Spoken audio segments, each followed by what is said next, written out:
The Senate today continues work on amendments to small business legislation, and negotiations continue between the House, the Senate, and the White House on federal spending. Associated Press writing that there's word of progress in the budget talks. The Senate's second-ranking Democrat Dick Durbin says he feels better than he did yesterday about the chances for an agreement, that there are issues on the table that were not discussed before. But he says conservative GOP demands are still standing in the way. Friday, the government runs out of money and will have to shut down if an agreement isn't reached between the White House, the Senate, and the House.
The Senator from New Jersey. Yes, Mr. President, we're speaking as if in morning business. Is that correct? We are in the middle of a quorum call. Mr. President, this afternoon. The Senate is in a quorum call.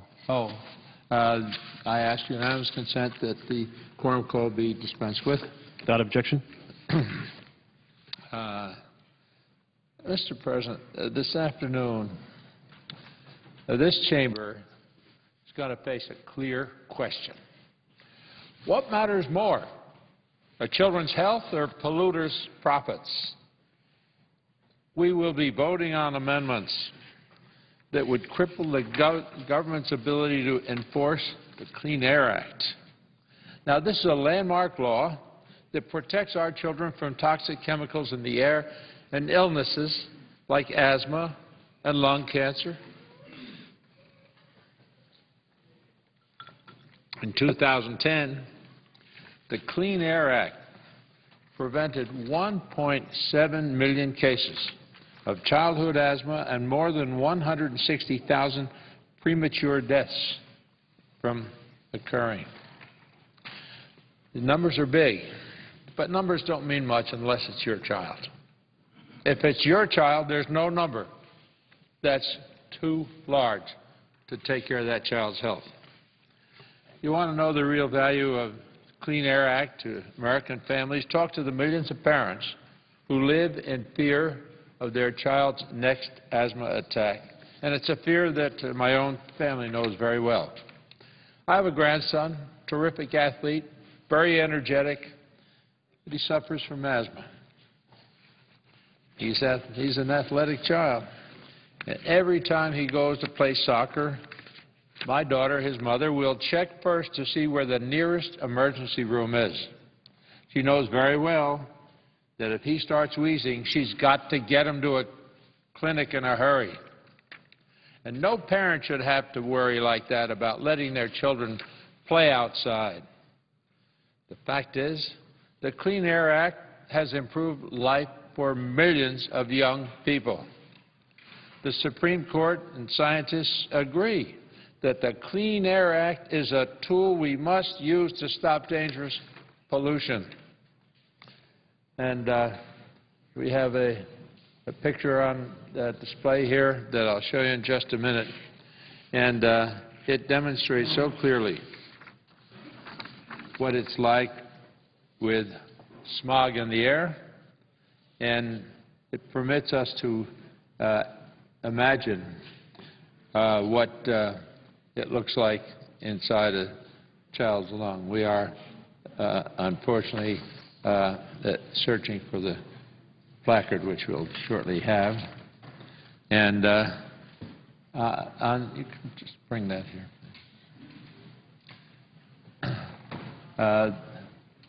This picture shows what toxic skies look like. And it's an ugly scene, but it's much uglier when it's inside a child's lungs or a child's body or anybody who is sensitive to polluted air body. That's the picture coming out of the smokestack. And the picture turns into reality when it's in the lungs or the body of an individual. But allowing companies to reduce pollution, say it would cost too much for polluters. Too bad. What's a life worth? What's what's it mean to someone who is sensitive to polluted air not to be able to get out or stop coughing or stop wheezing? But allowing companies to continue polluting doesn't eliminate the costs. It simply shifts the cost to our families, our children, and all of us who breathe that air. The American Lung Association and 5 other health groups sent a letter opposing all of these amendments. Health groups opposing all of these amendments.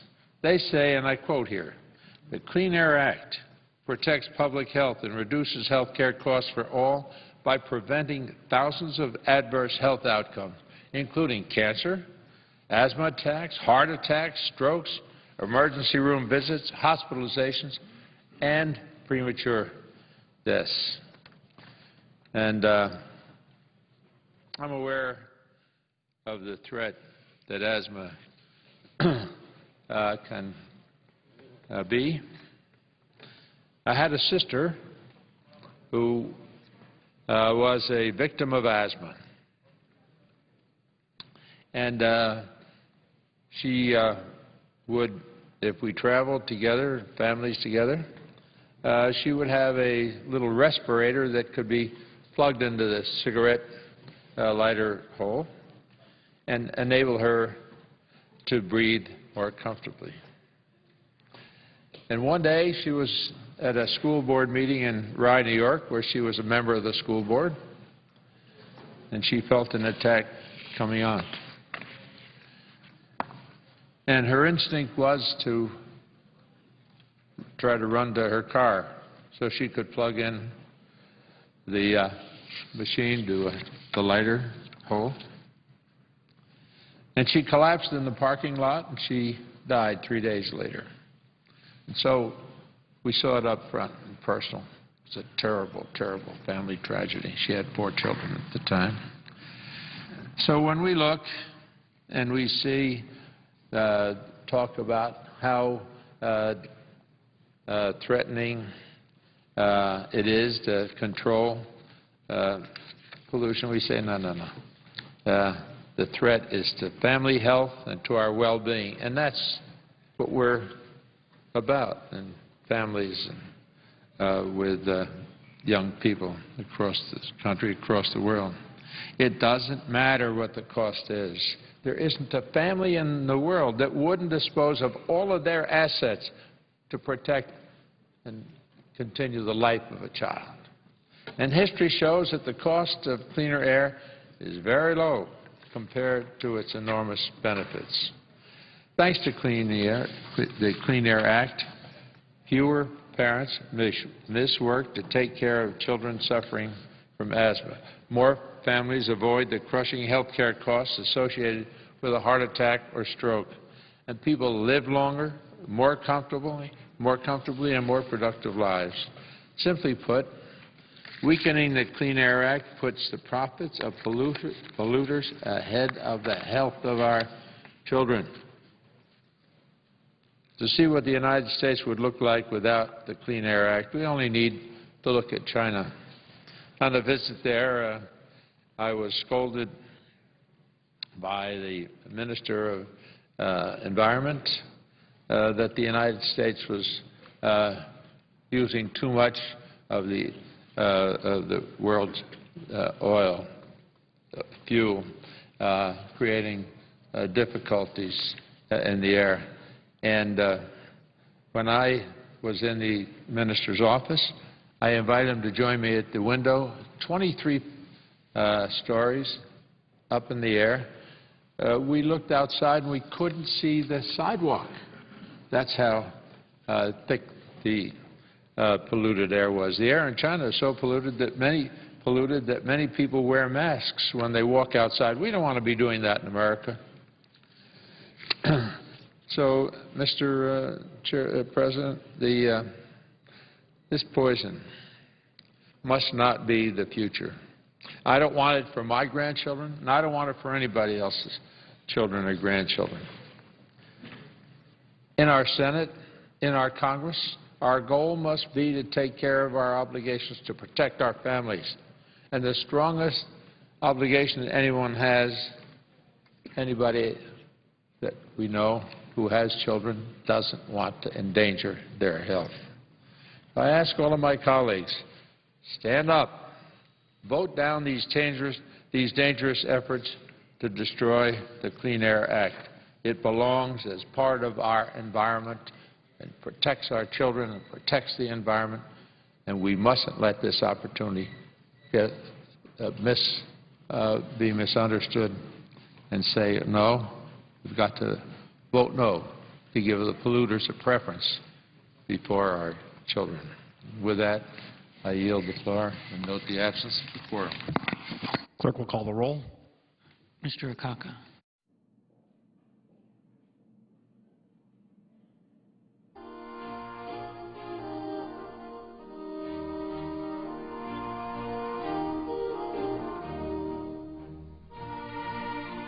From Washington. Without objection. Mr. President, I rise today to speak against the radical McConnell-Inhofe amendment and in opposition to the efforts to overturn the Supreme Court. We should not be gutting the Clean Air Act and public health and environmental protections that are important to every American. These anti-environmental, anti-public health, anti-economic writers, I believe, don't belong on a small business bill. When you boil it down, what's at stake here are pretty straightforward. It's about the good versus the special interest. The facts speak for themselves, and according to some comprehensive reports, the Clean Air Act will save our economy $2 trillion through the year 2020. And even more importantly, the Clean Air Act will cumulatively save 4.2 million lives by 2020. Mr. President, those are striking numbers, and that's why it is so important that we protect the Clean Air Act and turn down these radical amendments that are trying to overturn it. You know, Congress has stopped other radical attempts to overturn in laws that are about protecting our environment and protecting the safety of American people. I remember here on the Senate floor the debate 2003 on MTBE. MTBE was a fuel additive that just a drop leaked into a water system could ruin that supply. Yet MTBE manufacturers who were on the hook for billions of dollars of cleanup wanted free pass. They wanted immunity. And they came here to the United States Senate hoping to get that. Well, importantly enough, a group of bipartisan senators stood up to that proposal, and the proposal to let MTBE manufacturers off the hook was turned down. There have been other attempts to overturn the Clean Water Act, the Endangered Species Act, the Superfund Cleanup Act, and sometimes they get as far as bills or only a hearing. Sometimes we have votes on them. But these things all have one thing in common. It is about the greater good versus special interest. And time again, Congress has ended up wisely on the right side and has rejected these proposals by special interests. The environmental protections that we have continue today because we've stood up to fight for them. And passing an anti-EPA amendment would hurt our economy. That's certainly the case with the McConnell-Inhofe amendment. It would overturn hard-won gains from the 2007 energy bill that put CAFE standards in place at a higher level to get fuel efficiency economy for consumers in America. This was passed on a bipartisan basis, and it was very important in helping consumers save money and car buyers as much as $3,000 over the life of a car because we have made them more fuel efficient. This legislation seeks to overturn that.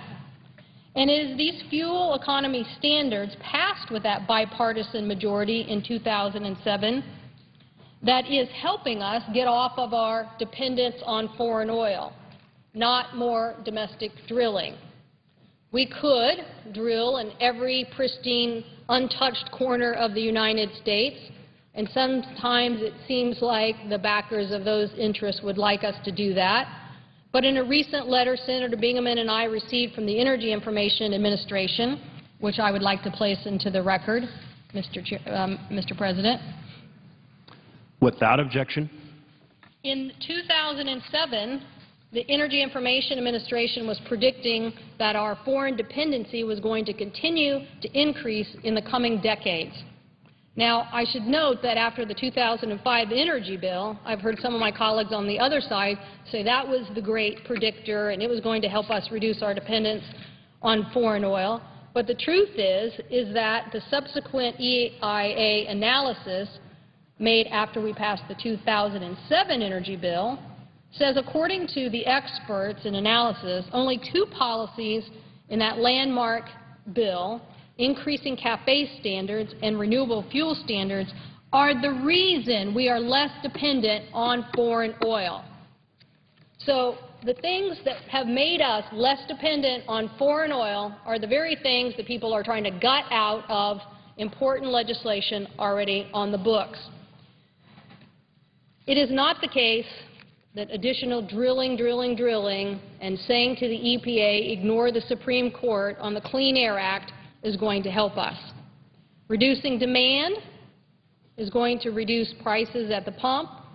And looking at the UK, they produce almost all their own oil from the North Sea, but they still got hammered in 2008 when oil prices peaked at $147 a barrel.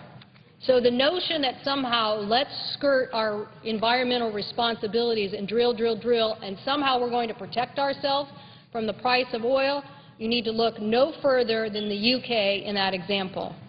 I don't understand why the minority leader wants us to increase our nation's reliance on foreign oil.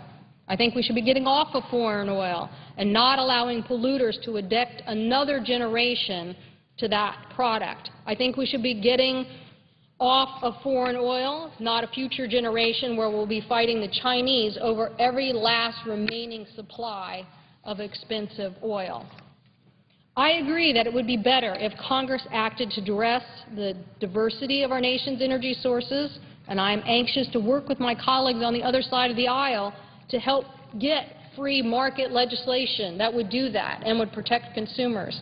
And I am certain that there is a bipartisan solution here that we can all agree to.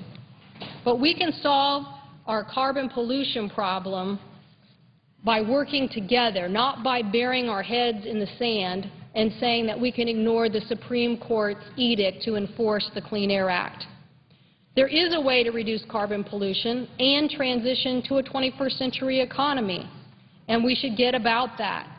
It doesn't have to be about picking winners and losers, and we can do it and protect consumers while we go. I want my colleagues to continue to work on that as a framework. But until then, I urge my colleagues to vote against these amendments that will undermine our Clean Air Act, that will actually increase our dependence on foreign oil, force consumers to buy more gasoline, and make our air dirtier. We can do better, Mr. President, and I hope that we will. I thank the President, and I yield the floor. Thank you.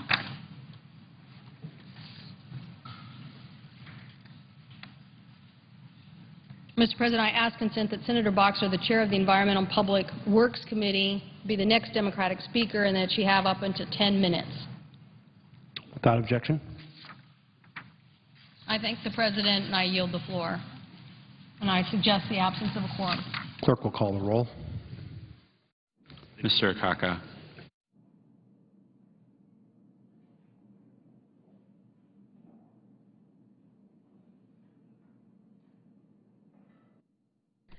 In about 40 minutes from now, at 4 p.m. Eastern Time, the Senate expected to hold up to 7 votes on amendments to the small business bill on a variety of subjects not related to the legislation, including an amendment that would exempt certain producers from some EPA permitting requirements, another one that would block EPA regulation of greenhouse gases, and also a vote on an amendment offered by Senator Tom Coburn on ending unemployment insurance benefit payments to millionaires.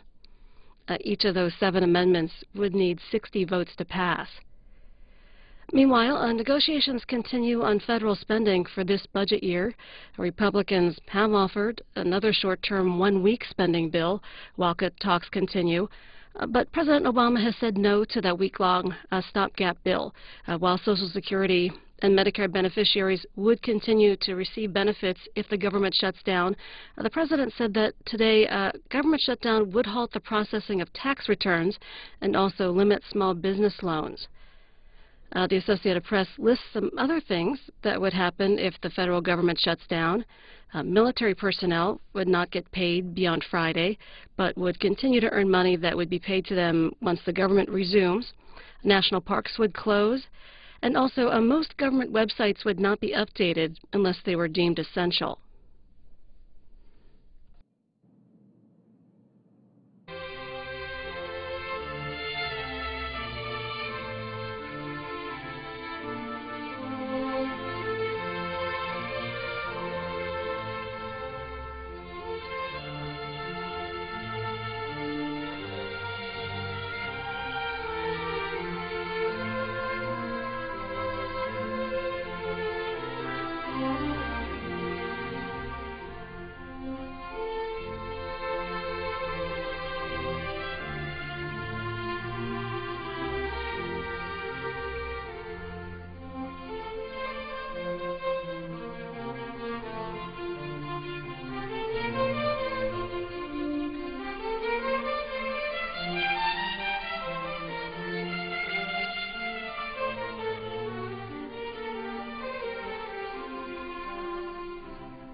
The senator from Oklahoma. Mr. President, I ask unanimous consent that after the Quorum call is in progress. ask unanimous consent that the quorum call in progress be vitiated. Without objection. And I ask unanimous consent that at the conclusion of the remarks by the senator from Texas, that Senator Boxer, I understand, wants to speak for 10 minutes, and that I be recognized after Senator Boxer for about 10 minutes. That's going to be the time frame that we'll have. Without objection. Observe the absence of a quorum. Clerk will call the roll. Mr. Akaka.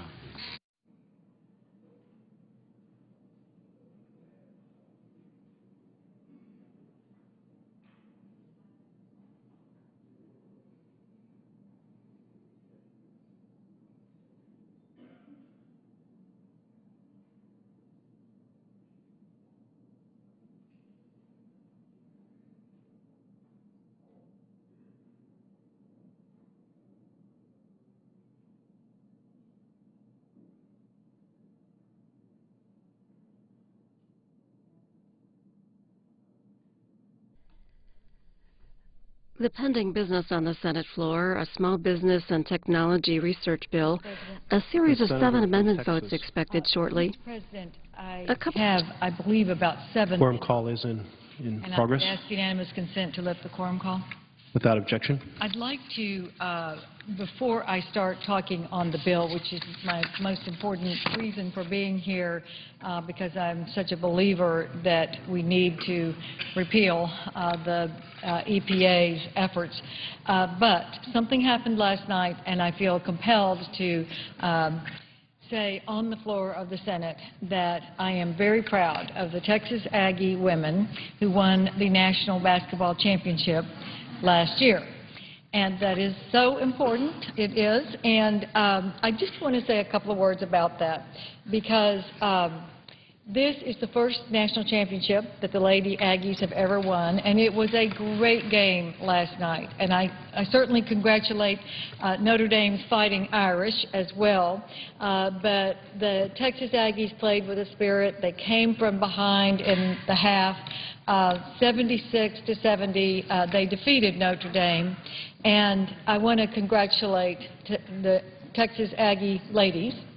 But I also want to say that Texas A&M's coach, Gary Blair, became the oldest coach to ever win a national women's championship. And he has turned the Lady Aggie basketball team into this national championship team. I want to mention Danielle Adams. Her All-American performance last night was incredible, and it's just a great day. And, you know, I'm a Texas Longhorn, and most days I am for all of our Texas teams, and I love to say Gig 'em Aggies. There's only one day that I can't say that. That's Thanksgiving Day.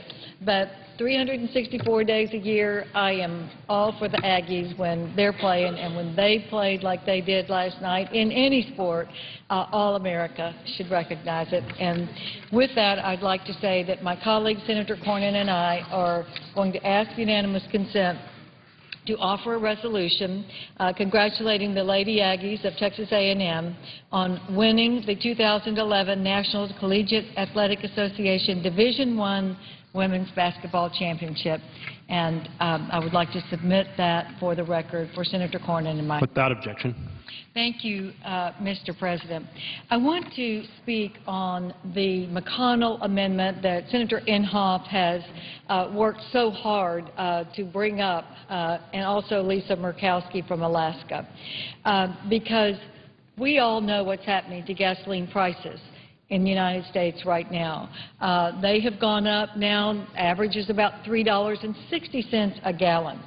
And what we're looking at is more increases in those gasoline prices if the EPA is really allowed to take an authority that it does not have and regulate greenhouse gases. Some of the other amendments offered on this subject are well-intentioned, but they do fall short of actually making a difference. The amendment before us just repeals EPA's efforts. It's very simple and very clean. small businesses are struggling to survive, struggling to keep workers, and trying to make it in very small margins in this economic time. Families are facing higher energy costs. We're all suffering. I have a pickup truck, which I love to drive. I filled it up a couple of weekends ago, and it was about $60. Now, that's a pickup truck. That's a basic form of transportation for many Americans. Farmers depend on affordable energy prices. They must put gasoline in their trucks, diesel in their harvesters, use energy-intensive fertilizer. Higher costs for farmers mean higher costs for food. You're talking about now an inflation that we cannot afford in this kind of economic environment. During all of this, the EPA now wants to impose a new gas tax on America in the form of greenhouse gas regulations.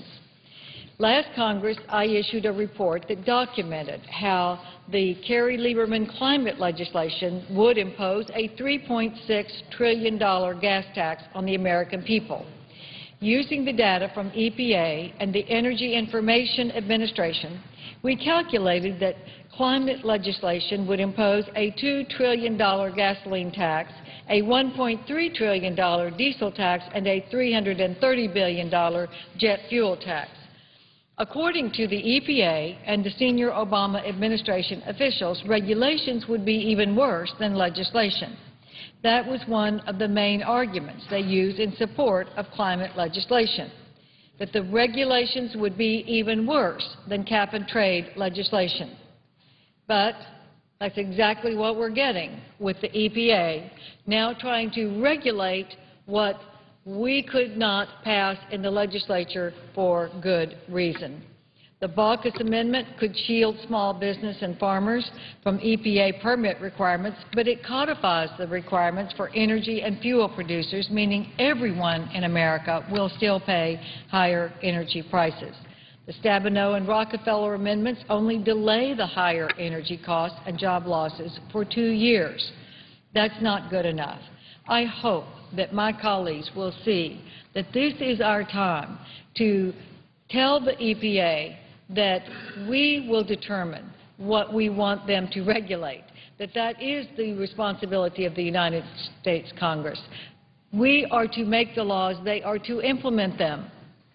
They are not to reinvent them in their own model of what they have the authority to do. They have the authority to do what we give them authority to do, and we have not given them the authority to regulate greenhouse gases.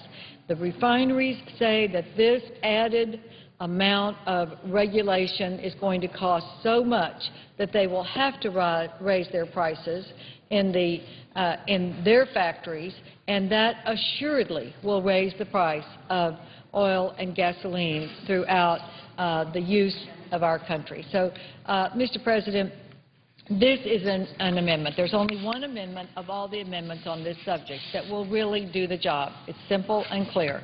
It would eliminate the EPA's ability to make regulations in an area that Congress has not authorized it to do. That's what we need to do. Congress needs to take the reins and halt the overregulation that is hurting our small businesses and hurting our economic recovery. And I hope my colleagues will join me in supporting the McConnell, Inhofe, Murkowski amendment. Thank you, Mr. President, and I yield the floor. The senator from California. Mr. President, I'm here because I want to urge a no vote on all these amendments that essentially stop the Environmental Protection Agency from doing their work as it relates to air pollution. And I'm here to do that because never before have we ever interfered in enforcement of the Clean Air Act, and it's worked because we have seen tremendous advances in our clean air. Pollutants cause or contribute to asthma, emphysema, heart disease, and other potentially lethal respiratory ailments, and we know from the work of the Bush administration and that of the Obama administration that the endangerment finding that said that greenhouse gases were dangerous for our health predicted that ground-level ozone would increase if we did nothing, and we'd have more cases of asthma and coughing and people staying home from school and staying home from work. The EPA's endangerment finding is key, and here's what they told us. Severe heat waves are projected to intensify, which can increase heart-related deaths and sickness. Remember, this is relating to carbon pollution, greenhouse gases, exactly what my colleagues are trying to either slow down cleaning up or stop cleaning up in an unprecedented assault on our nation's health. Unprecedented assault on our nation's health. We even had a senator stand up here and say EPA doesn't have the right to regulate carbon pollution, greenhouse gas emissions. I would urge that person and everyone else saying that to read the Clean Air Act. It's so clear. And by the way, the Bush administration didn't want to enforce the Clean Air Act, and they went all the way to the Supreme Court, and the Supreme Court said, It's very clear in the Clean Air Act that, yes, Congress meant that we should control this type of dangerous pollution once an endangerment finding is made, and that was made. What the McConnell amendment does, which my friend Jim Inhofe was actually the author of the full bill, same thing, is essentially say that the EPA is overridden. They repeal the endangerment finding. That's like my coming here and saying I want to repeal science that says that smoking causes lung cancer. Okay? I want to play doctor. I want to play scientist. It's absolutely a dangerous precedent because it involves our people. And climate change is expected to worsen regional smog pollution, which can cause decreased lung function, aggravated asthma, increased emergency room visits, and premature death. Why on earth do my colleagues want to repeal an endangerment finding? By the way, Senator Murkowski once tried it. It failed, and it's going to fail here today. But the fact is, why should we play doctor? I know some of us have a great elevation of ourselves, but please, we don't have, a couple have doctorate degrees, but most of us are not scientists and doctors. We act like we are, and I'm just too humble to repeal, science, and that's what they do here. Now let's look at the health successes of the Clean Air Act. In 2010 alone, the Act prevented 160,000 premature deaths, 1.7 million asthma attacks, 130,000 heart attacks, and 3.2 million lost days of school. I'm telling you, the Clean Air Act has been a great success. The number of smog-related health advisories in Southern California has dropped from 166 days in 1976 to 0 days in 2010. Why on earth would we want to mess with a law that has been working? It has been working. I defy anyone to point out a law that has worked as well as this one.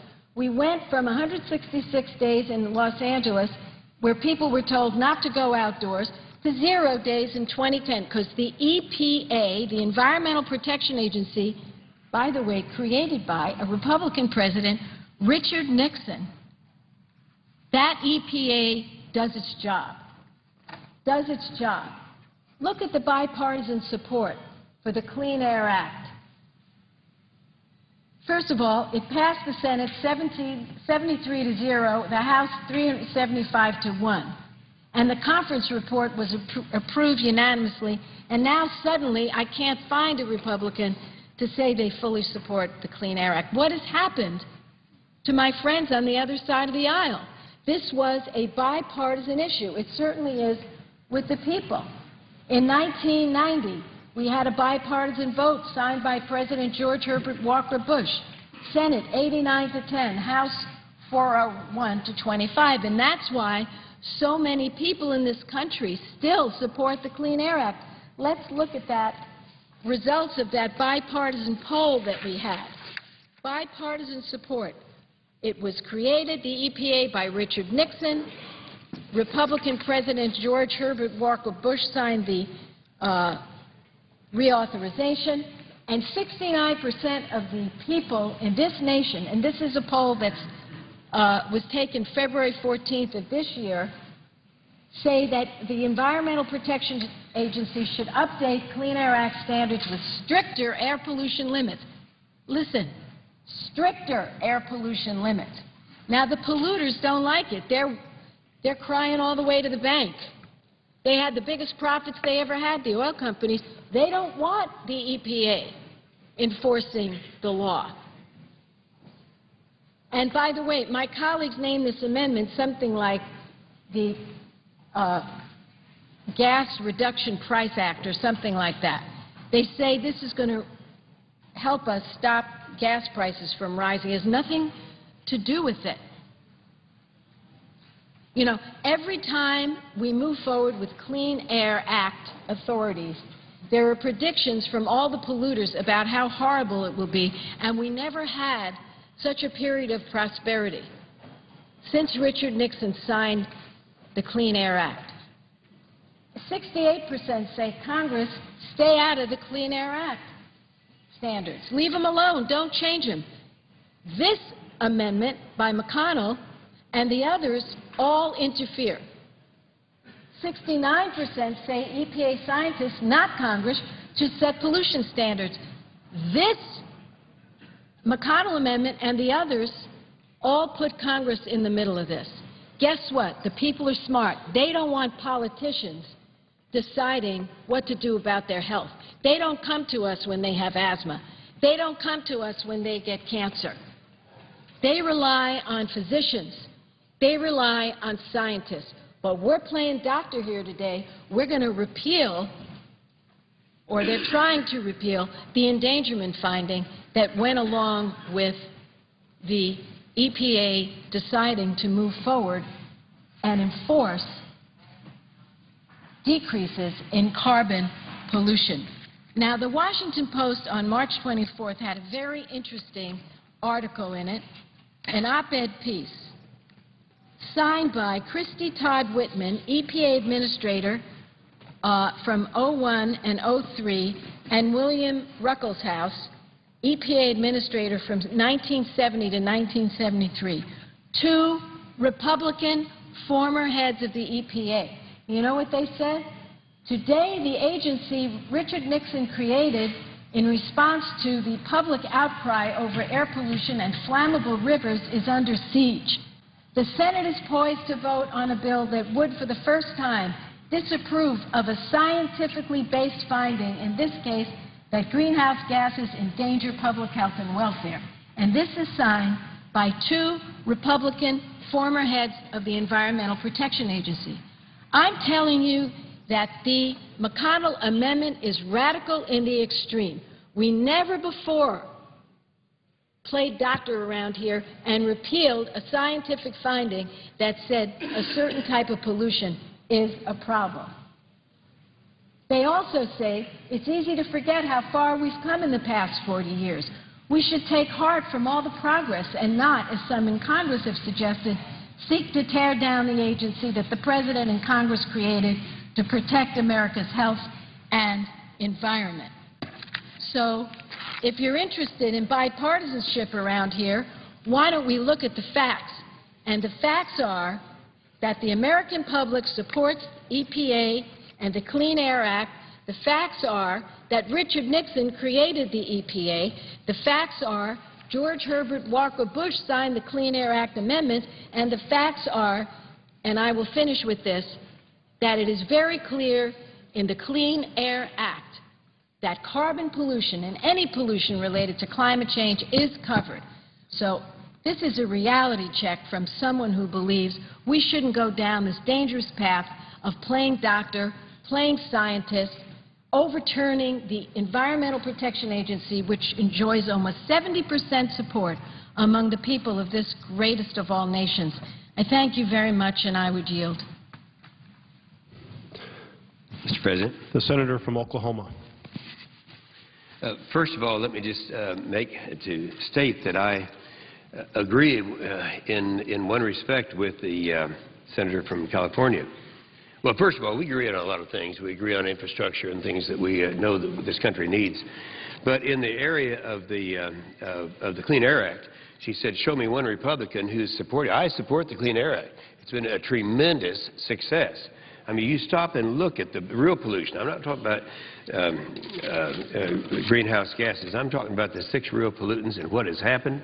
It's just amazing, the success of the Clean Air Act. I agree with that. I'd like to remind everyone, though, that the Clean Air Act would not be regulating CO2, except the court said if you want to do it, you can do it. They did not mandate that it be done. So it's really worth considering. I think, and since I have the time right now we'll be voting on the first of 3 cover votes before they get to mine. And by the way, I would only correct my good friend from California. He referred to the McConnell. It's the McConnell-Inhofe amendment. In fact, it came from my bill that I introduced with Fred Upton some time ago, a bill that's going to be voted on in the House of Representatives, I think, today. And so it's very appropriate that we take it up now. I might add that this amendment has been up, I think, and postponed, I think, 6 or 7 times, and I applaud the majority leader for letting us have these votes. It's very important that we do this. Now, here's what I'd like to say that I think is important. People need to understand a couple of things. First of all, what this is all about. You know, we talked about starting in 2003, starting in the 90s when they had the Kyoto Convention that we were supposed to ratify. President Clinton never did submit it to the Senate for ratification, but nonetheless, it was one that regulated greenhouse gases. And I remember at that time, I think it was the Wharton School, we had them do an analysis. What if the United States of America were to ratify the Kyoto Amendment and live by its requirements? What would the cost be? And it came out somewhere in the neighborhood of between $300 and $400 billion. Now, we defeated that. I didn't defeat it. We just never ratified it because the President never submitted it for ratification. Then in 2003 became a number of votes. Almost every year we had legislation that was introduced that would do essentially what the Kyoto Treaty would have done, and would have been cap and trade. And so we had MIT and others look at it to see what, in fact, would be the cost if we were to do this. I can remember when my good friend, the junior senator from California, Senator Boxer, and I talked on the floor during the last time we defeated her bill. I think this might have been the Waxman-Markey bill. It doesn't matter. They're all the same. And I stipulated to the science. I said, all right, let's assume the science is right. It's not. But let's assume it is so we don't have to talk about that. And assuming it is, let's talk about the economics. And that's where we developed what it would cost. Now, in my state of Oklahoma, I have a policy that when we talk about billions and trillions of dollars, I try to put it in context as to how it will affect my taxpayers in the state of Oklahoma. So I have a very simple thing that I do. I take the total number of families that file tax returns, and then I do the math. All right, if you divide that into, say, $350 billion a year, that means the average taxpayer in my family, my state of Oklahoma, would have to pay $3,100 a year in additional taxes in order to pay for the cap-and-trade regime that comes with any type of a legislation. And so we talked about that, and consequently we defeated each bill that came along. Now, this is the key thing. The Obama administration is very beholden to some of the far left-wing people, and he had a commitment to try to pass some kind of cap-and-trade. So he said, well, if we can't do it legislatively, we'll do it through regulations. And so we had all these regulations that EPA started coming down with. Now, I have to mention of these regulations, one was very significant because I remember when she was before our Environment and Public Works Committee, I said to her, and this is right before going to the big UN party in Copenhagen about 18 months ago, I said, you know, I have a feeling, Madam Director, that you're going to come up with an endangerment finding. And when you do, it has to be based on some type of science. And what science would you base it on? And she said, well, primarily on the IPCC. Well, just make sure everybody understands what the IPCC is. The IPCC is the United Nations. They're the ones that came up with this whole thing and said that this is what the end of the world is going to be and all this. Well, anyway, I said, if you're going to have an endangerment finding, the CO2 is endangerment to the health, then that has to be based on some science. What science would that be based on? The answer was, well, the United Nations. It's going to be based on the science of the IPCC, the Intergovernmental Panel on Climate Change. Well, that's the United Nations.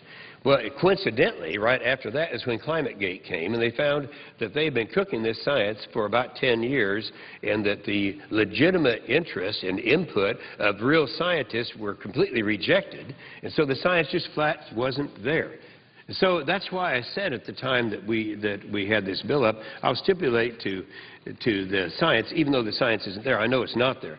But what is there is the economics. And so here we were faced with a situation where we are looking at the possibility of the Environmental Protection Agency coming and regulating CO2. I will contend that they can do it if they have an endangerment finding, but they certainly don't have to do it. And the economic punishment to America would be tremendous. However, it wouldn't do any good. Now, here's the big question. What if I'm wrong? People have asked me, you know, Inhofe, what if you're wrong? You've been leading this fight for 9 years, and what if you're wrong? What if CO2 does endanger health and cause global warming and all these scare stories that you hear?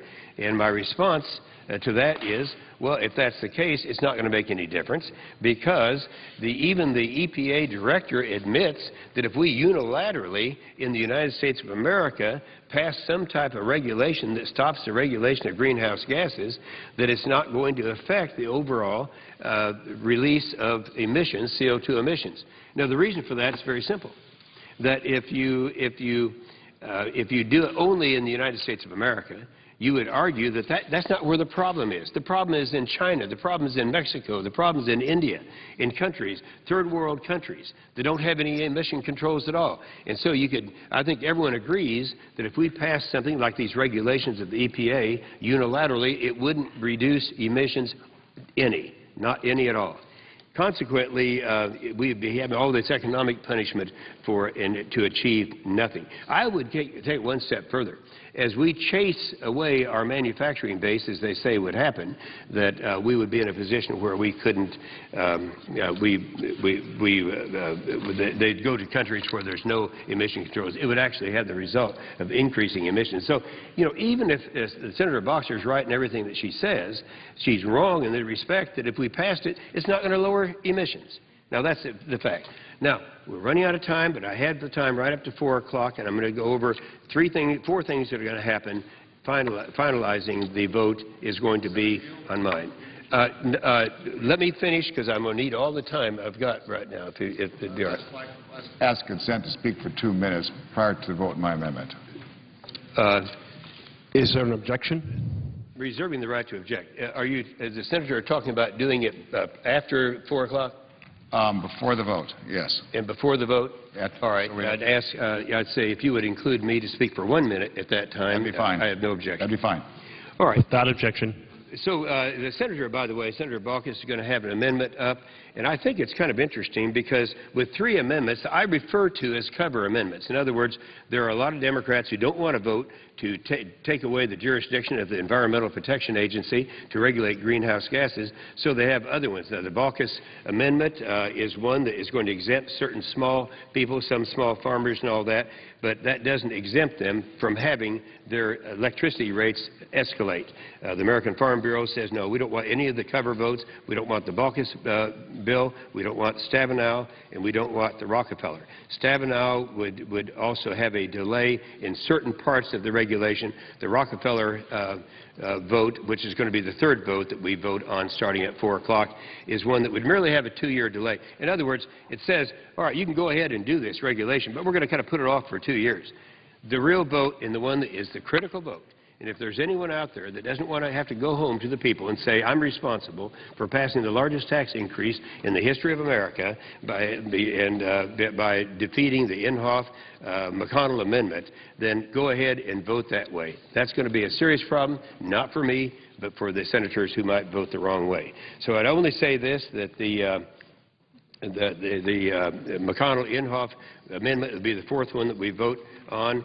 This is the critical one. The rest are cover votes. And with that being at 4 o'clock, I would yield the floor. The senator from Montana. Mr. President, I also ask consent that in addition to my being able to speak for 2 minutes and Senator Inhofe 1 minute, Without objection. that Senator Boxer also be allowed to speak for 1 minute on this amendment. Without objection. Mr. President, I think it's a very common sense amendment. It basically said, okay, the general rule makes sense, but there should be a couple exceptions. The general rule is that we should have regulations on greenhouse gas emissions, but not for agriculture. I'm talking about agriculture producers, not processors. Regulations should still apply to processors. I just talk about producers, agriculture producers. They should be exempt. Currently, they're not regulations. EPA may or may not pass regulations that affect agriculture producers. I think we should make clear to American agriculture that they are exempt. They're not the big greenhouse gas polluters. Second, this amendment puts in place and codifies EPA's with its tailoring rule. It may or may not be upheld in the courts. Passage of this amendment would allow this to be upheld in the courts. Essentially, it says there are 15,000 emitters in the country today, greenhouse gas emission emitters, and that they're the big ones. The other 6 million, basically, are the very small ones. What about the big ones, the 15,000? Those are large plants. They're run by big corporations. They essentially produce most of the greenhouse gas emissions. 96% of these 15,000, the big ones, are already subject to EPA criteria. They have to get permits. Moreover, they emit 70% of the greenhouse gas emissions. So I'm just saying, small business, there are a lot of them. It's very important that they be exempt from EPA regulations. Very common sense, general rule okay, but exempt agriculture and exempt small business.